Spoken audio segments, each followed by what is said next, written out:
Gravity and energy of motion. Gravity and energy of motion are natural laws that will affect the way your vehicle performs. Gravity is the force that pulls all things towards the center of the earth. In an uphill situation, your actual stopping distance decreases. Downhill, your actual braking distance increases. The center of gravity, the point at which an object's weight is evenly distributed. Automotive engineers try to make a vehicle's center of gravity low so that it can perform better. So you can see right here, the center of gravity is low on this and low on this one.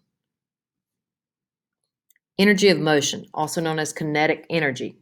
Energy when an object moves, it acquires energy. The faster your vehicle moves, the more energy of motion it has. Energy of motion is also affected by the weight of the moving object. Your four tires and their footprints that touch the road are the first and one of the most important parts of the control system. Friction is the force that keeps each tire from sliding on the road. So on the friction, if you have a slick tire like NASCAR, it decreases friction, which increases speed. However, on a regular road, you want to have as much friction as possible. The friction created by the tire on the road is called traction. Traction is what makes it possible for your vehicle to grip the road so you can change speed and direction. So you want to have traction. Tires. Tires make a difference in the way your vehicle performs. Driving with low pressure in your tires is the same as having less traction, can make you crash, and it makes you get poor gas mileage. Tread. Tread is the groove surface right through here of the tire that grips the road.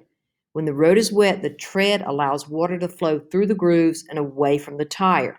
This allows the tire to grip the road and not lose traction.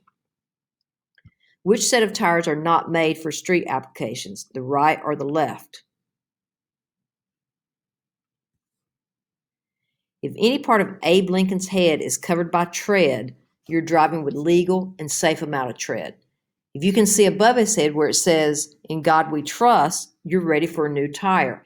That's how you can check tire depth, is by putting a penny in there. If you can see his head, then you're okay. A tire's gripping ability will increase as the amount of tread touching the road increases. So you can see that that's big, thick tread, maybe for sand or dirt, and then this is regular tread for a car, a regular road. A worn, bald tire is dangerous.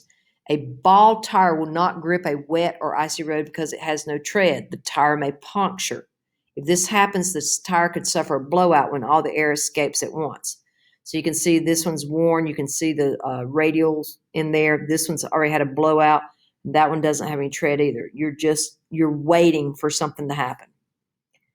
Check your owner's manual for the best pressure to use. When your tire pressure is right, you will get your best gas mileage and tire wear because tires roll easier at the right pressure. With a proper inflated tire, that much of your tire is making contact with the road, and that's what you want. To see what tire pressure you need, if you can't find your owner's manual, you can look in your door jamb, and it has the specs in there. All right.